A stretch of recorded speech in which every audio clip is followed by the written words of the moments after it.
I'm vlogging. Mười mấy nước. Mommy Tại sao đó? is the best. Mom is the best. Thank you.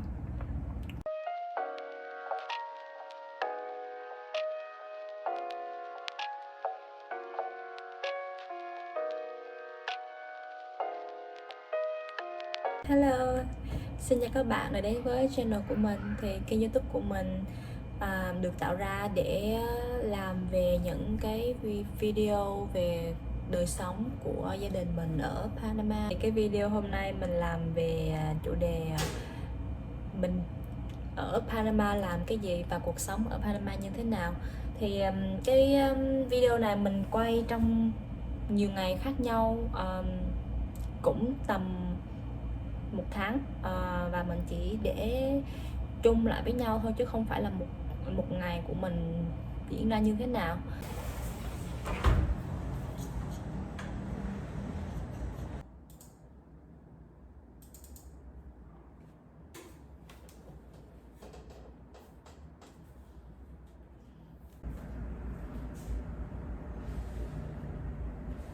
Bây giờ thì mình sẽ đi siêu thị mua đồ ăn để chuẩn bị cho buổi tối.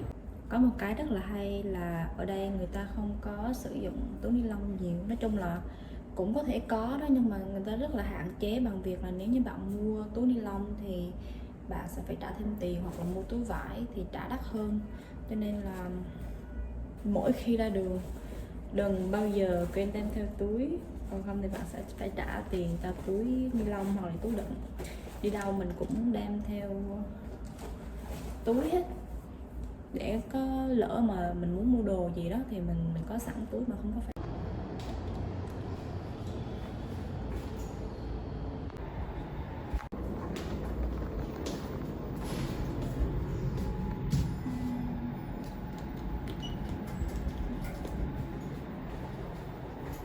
Cái siêu thị mà gần mà mình nói là ở sát ngay cạnh nhà, đi vài bước là tới rồi. Nó ngay ở đây nè, khu ở đây đã ngay đầu kia rồi. Khu này á, nó là cái khu mà người theo đạo Hồi nhiều, cho nên có nhiều nhà hàng với lại là nhiều siêu thị. Mình rất thích ở khu này. Có điều ở đây á, cái dãy nhà chung cư nó hơi bị cũ, tại vì cái khu này cũng lâu năm rồi á.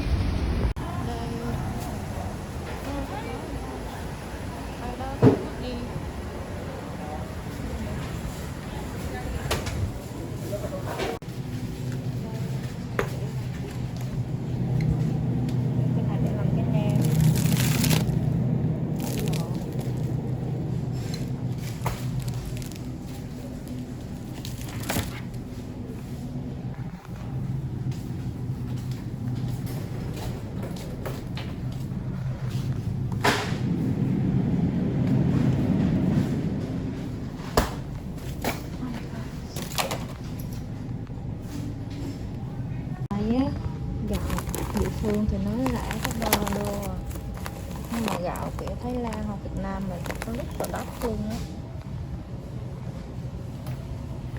Đây có $3 với $1. Cái nào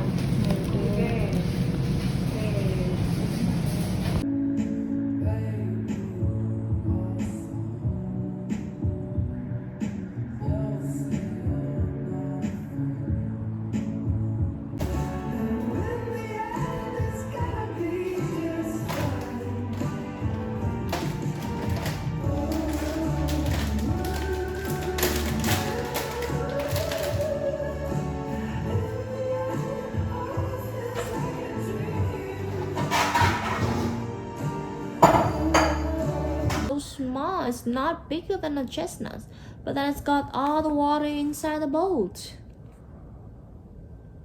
But before Noah had time to shout for help, there was water everywhere, and the rabbit had to rescue. What in the world are we going to do? Noah said to his dog. They need a plan, fast. Look. What should we do? We'll fix this. Look, this is his plan. White dog. White dog have a wet nose, really cute. So it's the boat. Can you see? Anyway, the boats have a leak. And then what should we do? What should we do? He lift off the dock, right? Oh, he have an idea. And then he put the dog nose into the hole of the boat. That's why the dog nose always wet. Where are we, Ava? We are jungle. Yes. See, Daddy. Going to the jungle. This is the resort. The ants are carrying the leaf. Yeah. Oh my god, they're so strong. Where'd they go? They're going to put the leaf. They cut the leaf, now they're bringing it home. Yeah.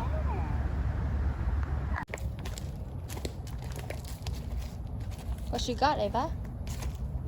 They're racist. It's a rock.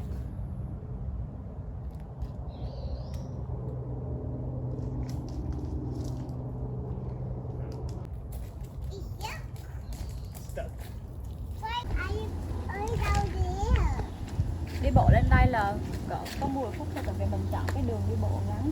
Có anh bé đi á, thì khi đi lên 10 phút thì các bạn có thể thấy được cái thành phố ở đây này.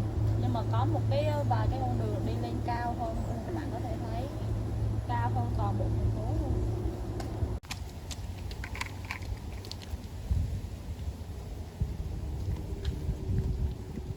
Got a little water. You, Daddy. Đúng. This isn't Sun World, right?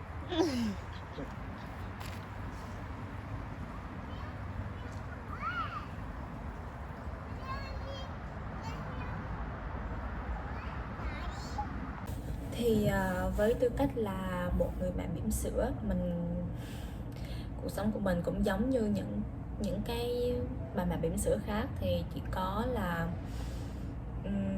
nấu ăn rồi đón con, đưa con đi học.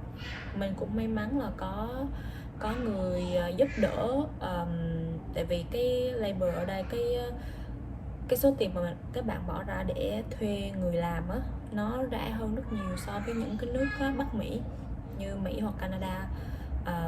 Nếu như mà thuê người giúp việc hoặc là bố am thì ở Bắc Mỹ nó khá là đắt, cỡ từ 2 đến 3 ngàn tùy vào cái trình độ mà các bạn muốn ở bố am. Còn ở đây thì từ 400 đô đến 500 đô hoặc 600 đô thì các bạn từ 4 đến 600 đô thì các bạn đã có thể thuê được một người làm 40 tiếng một tuần. Theo mình thấy thì Panama không có nói tiếng Anh nhiều, chỉ có 14% dân số ở đây nói tiếng Anh thôi. Thì khi mà mình thuê á, này va ồn quá. Khi mà mình thuê bố em ở đây á, thì mình trả 600 đô. John, are you on Instagram Live? No, What are you doing? I'm vlogging. I'm making video for my YouTube channel. Anyway, khi mà mình thuê bố em ở đây thì mình trả tầm 600 đô một tháng, một tuần 40 tiếng. Và cái bạn đó là không có nói tiếng Anh được, nhưng mà tụi mình giao tiếp bằng Google Translate. Và có một cái benefit là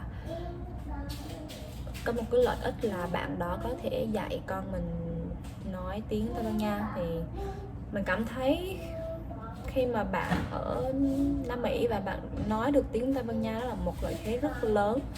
Nhưng mà ở đây mình không có nói được tiếng Tây Ban Nha, chỉ có là những cái giao tiếp cơ bản thôi. Thì và thậm chí họ cũng không hiểu mình nói, cái tại vì phát âm nó... But I said that water is not for playing, not only for drinking. Why is it plain water in the bathroom? Okay? Như khi mình ở đây thì mình đi tham gia cái event Girlcon International. Đó là một cái group rất nổi tiếng, có mấy triệu thành viên. Thì mỗi cái thành phố, một cái đất nước khác nhau, khi bạn search thì sẽ có thể kiếm được cái group của mỗi thành phố đó. Thì lần đầu tiên mình đi Đài Loan mình gặp rất nhiều bạn mới, rồi mình đi tham quan cái phố cổ rồi ăn uống kiểu như vậy, uống room tour, walking tour kiểu như vậy, nó hay.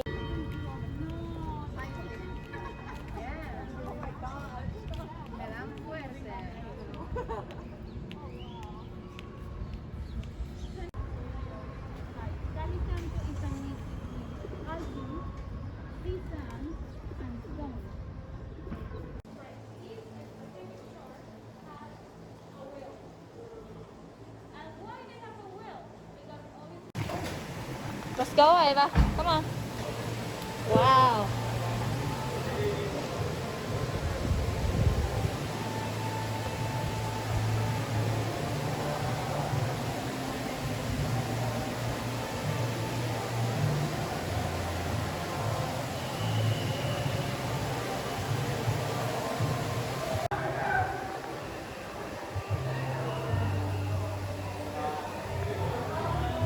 It's your birthday. It's your birthday. It's your birthday. It's your birthday. It's your birthday. It's your birthday. It's your birthday.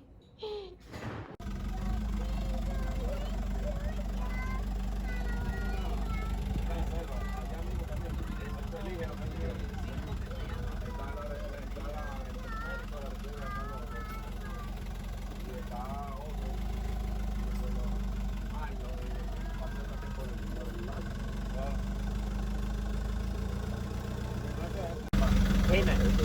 Go, Mum. What the fuck was I doing? He's getting wet. He's having a little bath. Mamá ahorita se fue. What? He's so pretty. He's so funny. He is it. Do you want to be a sloth, Ava? Yeah. Hey, buddy. Where is he going? You're gonna go see his buddy. What's he eating?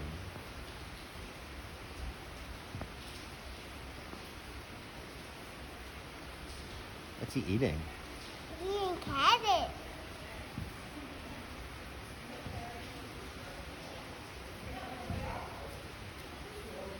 Thì thay vì các bạn đến một đất nước nào đó du lịch, ví dụ như là Hàn Quốc hoặc là Mỹ hay là Mexico hay sau đó, các bạn đến cỡ 1 tuần, 2 tuần, các bạn đi đến những danh lam thắng cảnh nổi tiếng, thử món ăn mới, ok, đó là một cái cách du lịch. Nhưng mà cái của gia đình mình thì nó lại là cách rất khác, đó là mình sẽ chuyển đến cái thành phố đó, rồi mình sẽ settle in, rồi giả bộ như là mình ở cái đất nước đó, mình sống và làm việc và sinh hoạt như bình thường, như bất kỳ ở nơi nào mà mình ở, chỉ có điều là ở một đất nước khác thôi.